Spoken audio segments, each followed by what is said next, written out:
Mi nombre es Jessica González Zúñiga y les voy a hablar sobre la inmunología y algunos temas que nos ayudarán a entenderla mejor. La palabra inmune viene del latín immunis, que significa libre, exento de obligaciones, impuestos o castigos. Esta se origina en Roma, en una situación político-social que se daba a ciudadanos prominentes como premios servicios al Estado. En la actualidad se aplica a personas que no sufren o presentan una infección por segunda vez. Con esto, al sistema inmune se le conoce como un sistema homeostático fisiológico, que da integridad neutralizando peligros internos y externos. Este está constituido por moléculas, células y tejidos que interaccionan juntos.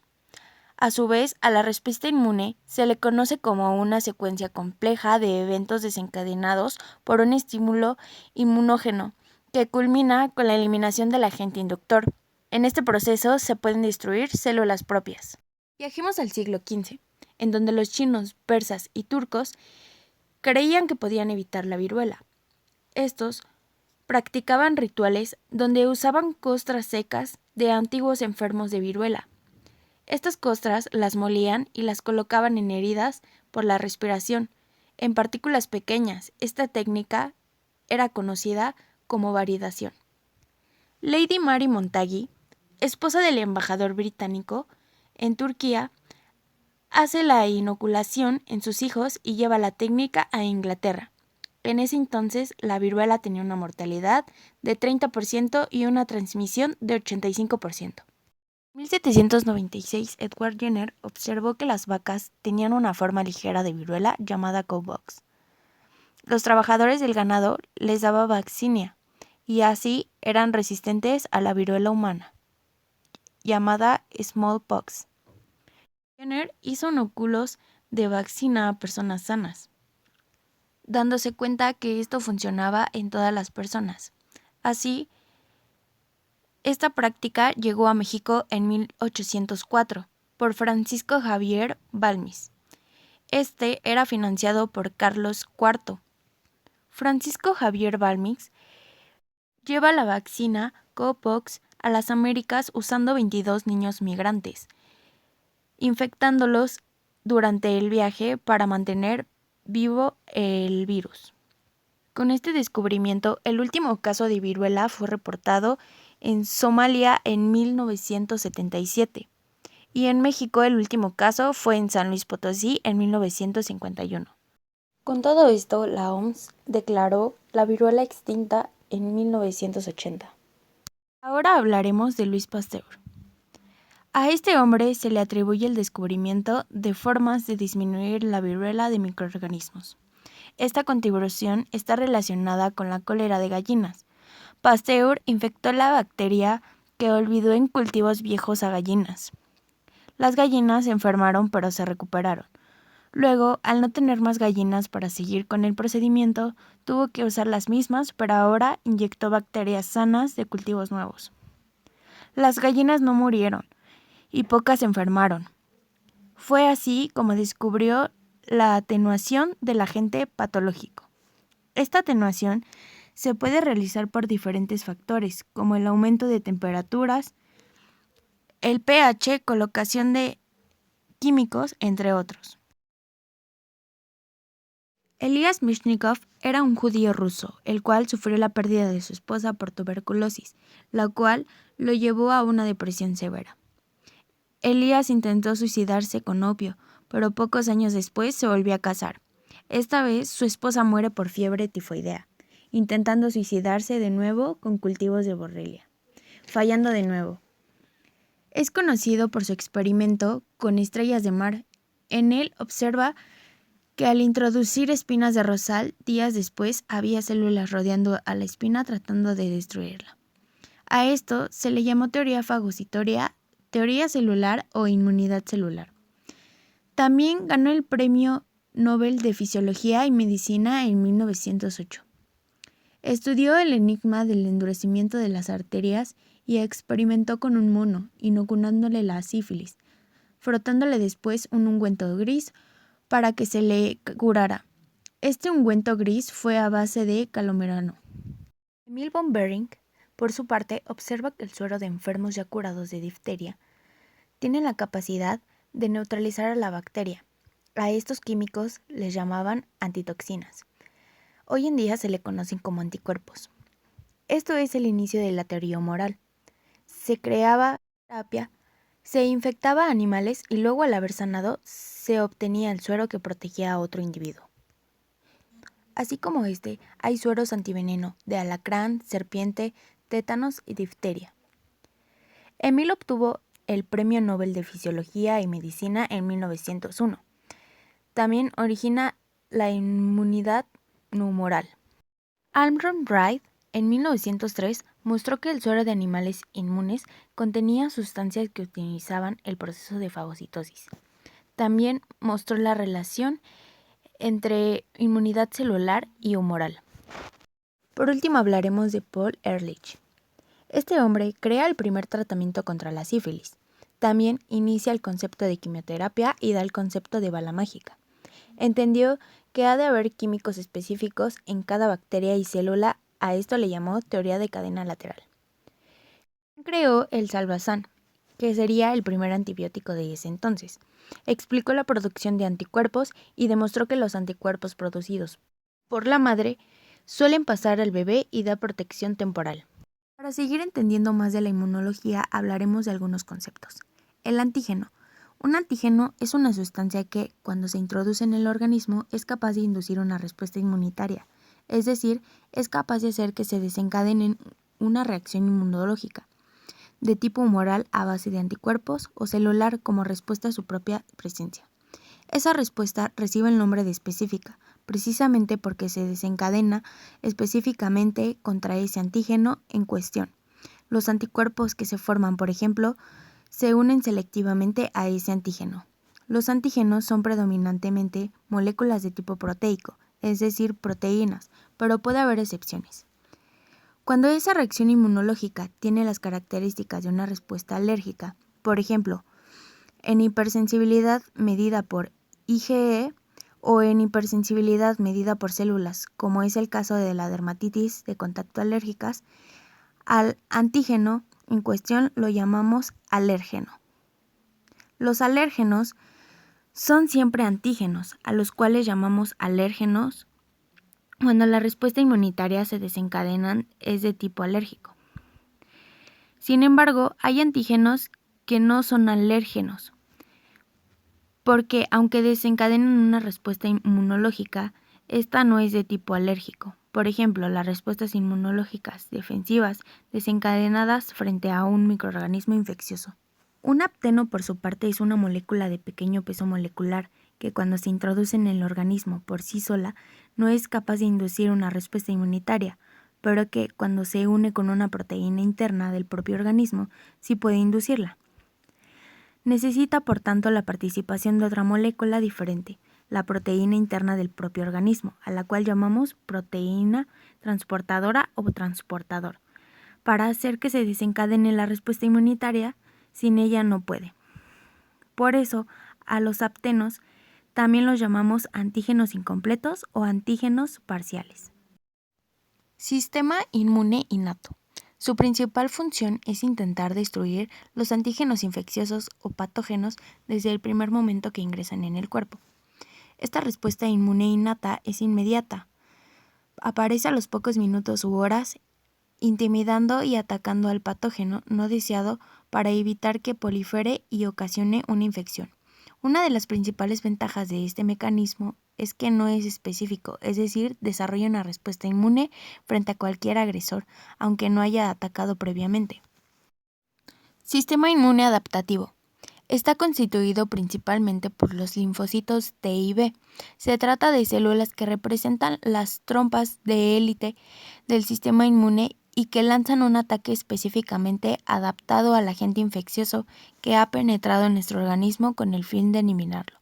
Los linfocitos B desarrollan anticuerpos, unas moléculas que aparecen tras un primer contacto con un patógeno, con la finalidad de que si el cuerpo entra en contacto por segunda vez con el mismo patógeno, actúe más rápido, puesto que ya conoce los anticuerpos que debe generar. La inmunidad innata. y la adaptativa actúan en conjunto para identificar y destruir los agentes infecciosos. Así, cuando se produce una infección, la inmunidad innata actúa como una fuerza de reacción muy rápida que despliega una gama de armas relativamente inespecíficas para erradicar el agente infeccioso o bien para mantener limitada la infección. Esto da tiempo para que la inmunidad adaptativa, inicialmente más lenta, active aquellas células capaces de desarrollar una respuesta más específica y que se adapta de forma exclusiva al agente infeccioso. Además, la inmunidad adaptativa refuerza y agrega nuevas armas que potencian la inmunidad innata. En conclusión, nuestro sistema inmune es un complejo mecanismo que implica la actividad de multitud de componentes de manera coordinada para dar la respuesta adecuada a cada situación. Sistema humoral y sistema celular. La principal diferencia entre la inmunidad celular y la inmunidad humoral son los efectos que en ello intervienen. En la inmunidad celular, los mediadores son células, principalmente linfocitos T. En cambio, en la inmunidad humoral son los anticuerpos. Sin embargo, cabe destacar que no es posible hablar de estos dos tipos de respuesta inmunitaria de forma totalmente independiente.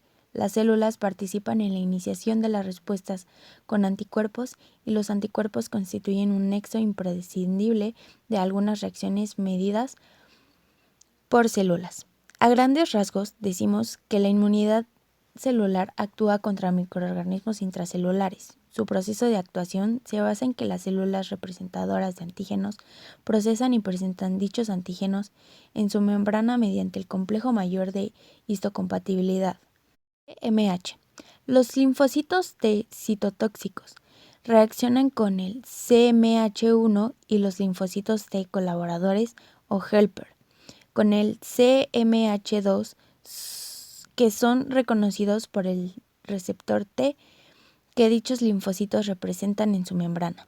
Será entonces cuando los linfocitos T activarán toda la cascada de señales y reacciones que harán frente a la infección. En cambio, la inmunidad humoral actúa contra microorganismos extracelulares. En primer lugar, las células B reconocen el antígeno y son activadas por la acción de los linfocitos T. Esto produce la expansión clonal de los linfocitos B encargados de segregar anticuerpos, principalmente IgM, y dependiendo del estímulo IgG, IgA o IgE. Los anticuerpos liberados se fijan a los antígenos o microorganismos y los desactivan. También atraen a fagocitos a la zona para ayudar a destruir a más microorganismos. Hay que recordar que después de producir este tipo de respuesta inmunitaria quedarán como remanentes los linfocitos B de memoria, son los que facilitan que la respuesta secundaria sea más rápida. Hablaremos de los órganos linfoides, órganos primarios u centrales, como el timo y médula central. En estos organismos los linfocitos se generan y diferencian. En los órganos de tolerancia central, en estos órganos los linfocitos adquieren la capacidad de reconocer a los elementos propios y así de tolerarlos. Se da la selección negativa, donde células que reconocen lo propio se eliminan y sobreviven solo las que no reconocen. Se le llama selección positiva. En la médula ósea se generan las células troncales, hematopoyéticas, células madre de las cuales se originan las células sanguíneas. Antes del nacimiento, las células hematopoyéticas se originan en el saco embrionario, el hígado o el vaso. En la edad adulta, en la médula ósea principalmente será grasa. El timo es un órgano bilobulado plano situado arriba del corazón, debajo del esternón.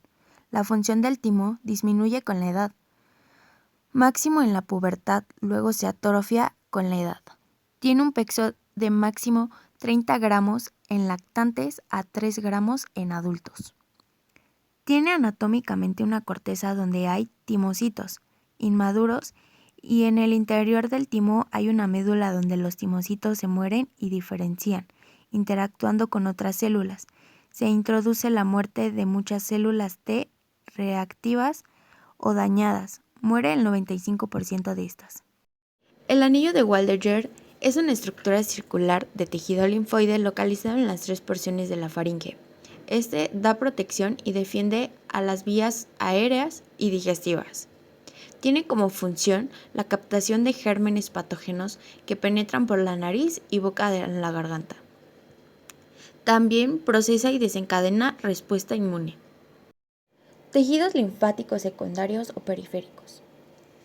Estos abarcan el vaso y ganglio linfático, que son órganos capsulados. Tejidos no capsulados sería el sistema MALT, que es un tejido linfoide asociado a mucosa. Es un tejido en relación con mucosa y submucosa. En estos órganos se da la respuesta inmune, se inicia la reacción inmunológica. Los linfocitos se ponen en contacto con los antígenos que lo reconocen. Generalmente en el vaso o ganglios linfáticos se reconocen antígenos. En el sistema MAL, en el cual predomina la IgA, porque es la que se relaciona con las mucosas dependiendo de qué mucosa hablamos. El GALT es el tejido linfoide asociado al sistema gastrointestinal. El BALT es el tejido linfoide asociado a los bronquios. El SALT es el tejido linfoide asociado a la piel y el WALT es el tejido linfoide asociado al aparato genitouterino. Tejido linfoide difuso. En el ganglio linfático, el tejido linfoide difuso se encuentra en las zonas internodulares de la cortical externa, en el paracórtex y en la médula. En el vaso, la mayor parte de la vaina linfoide periarterial es tejido linfoide difuso. En la amígdala palatina es prototipo del sistema MALT, donde hay tejido epitelial formando criptas y sustentando el tejido conectivo. Hay por debajo del epitelio, hay tejidos linfoide difuso y también habrá tejido linfoide nudular. En las áreas internodulares hay cantidad considerable de tejido linfoide difuso. Leucocitos. Los leucocitos son un tipo de glóbulo blanco de gran importancia para el sistema inmunológico. Presentan el 1% del total de la sangre y se dividen en 2 grupos. Estos 2 grupos son los granulocitos y agranulocitos. Los leucocitos son células de aspecto blanquecino con núcleo y características específicas para realizar funciones de defensa. En condiciones normales hay unos 4.000 a 11.000 leucocitos por milímetro cúbico. Hablemos de granulocitos y agranulocitos. A los granulocitos se les conoce como leucocitos polimorfonucleares. Estos poseen gránulos en su citoplasma. A los agranulocitos se les conoce como leucocitos mononucleares. Estos no poseen gránulos. Los granulocitos ayudan a la defensa del sistema inmune y se liberan en presencia de bacterias y hongos para eliminarlas. Los agranulocitos fortalecen las defensas del cuerpo, evitándolo y ayudando en el sistema sanguíneo. Los granulocitos y agranulocitos tienen variedades. Los granulocitos tienen 3 variedades, que son los neutrófilos, eosinófilos y los basófilos. Los neutrófilos tienen núcleo tribulado, son finas granulaciones y son los leucocitos más abundantes. Los eosinófilos tienen núcleo voluminado y son finas granulaciones. Los basófilos tienen núcleo irregular y son gránulos gruesos. Los agranulocitos tienen 2 variedades. Los monocitos son leucocitos de mayor tamaño, tienen núcleo en herradura y existen de 2 a 8% del total de leucocitos. Los linfocitos son leucocitos de menor tamaño, tienen núcleo redondeado y existe de 20 a 30% del total. Las células sebáceas son células grandes de forma redondeada y al microscopio de luz se caracterizan por presentar el citoplasma lleno de gránulos basófilos, que se tiñen metacromáticamente con azul de toluidina. Su núcleo es esférico y está situado en el centro de la célula. Se ubican de preferencia vecinas a los vasos sanguíneos. En la membrana de las células sebáceas se ubican receptores para el fragmento Fc de las IgE, anticuerpos secretadas por las células plasmáticas. Cuando la IgE anclada en su receptor, se une a un anticuerpo, se produce una señal hacia el citoplasma de la célula cebada, que estimula la síntesis del leucotrieno y su liberación hacia el extracelular. Induce la exocitosis de los gránulos y entre las sustancias liberadas destaca la histamina, que aumenta la permeabilidad de las vénulas, con los que aumenta el líquido de la matriz extracelular conjuntiva, produciendo edema. La principal función de las células cebadas es almacenar los mediadores químicos de la respuesta inflamatoria. Comparten así muchas características con los leucocitos basófilos de la sangre, pero son otra familia celular. Fagocitosis. La fagocitosis es una forma específica de endocitosis, por la que las células asimilan partículas sólidas, entre las que se incluyen los patógenos microbianos. Si bien todas las células pueden fagocitar, son los fagocitos profesionales del sistema inmunitario, como los macrófagos, neutrófilos y células dendríticas inmaduras, las cuales destacan en este proceso. En estas células, el mecanismo de fagocitosis pueden contener a los microorganismos, acabar con ellos y procesarlos para la presenciación de antígenos y representar un aspecto fundamental de la respuesta inmunitaria innata frente a los patógenos, a la vez que desempeña un papel esencial en el inicio de la respuesta inmunitaria adaptativa. El proceso de fagocitosis comienza con la unión de opsininas y moléculas específicas de la superficie del patógeno, asociadas a patógenos, a receptores de la superficie del fagocito, lo que provoca agrupaciones de receptores y activación de fagocitosis. En ese momento la membrana celular se extiende alrededor del patógeno, al que finalmente envuelve y pinza para formar un fagosoma separado. Esta vesícula puede madurar y acidificarse a través de la fusión en endosomas tardíos y lisosomas para formar un fagolisosoma, en el que la degradación del contenido puede tener lugar mediante la acción de hidrolasas lisosomales. Las células dendríticas fueron descubiertas en 1868 por Paul Langerhans. Es una célula fagocítica que al activarse migran a los ganglios linfáticos, se originan en la médula ósea y es capaz de activar 3.000 linfocitos. Tiene la capacidad de impedir que el sistema inmunitario ataque al cuerpo. Las plaquetas no son consideradas células blancas, ni células rojas. Son pequeños fragmentos plasmáticos irregulares. Estos son derivados de los megacaridocitos. Son derivados de la hemostasia. Al activarse cambian su forma para poder adherirse a tejidos, células, fibrinas y colágeno. Hay diferentes enfermedades que involucran a las plaquetas, como la trombocitopenia, que es cuando hay un menor número de plaquetas. La trombocitosis se caracteriza por un mayor número de plaquetas, y la trombastemia es cuando se detecta un déficit en la función. Los monocitos se encuentran en el torrente sanguíneo y son la forma no diferenciada de los macrófagos. Son glóbulos blancos a granulocitos morfonucleares. Su función principal es fagocitar.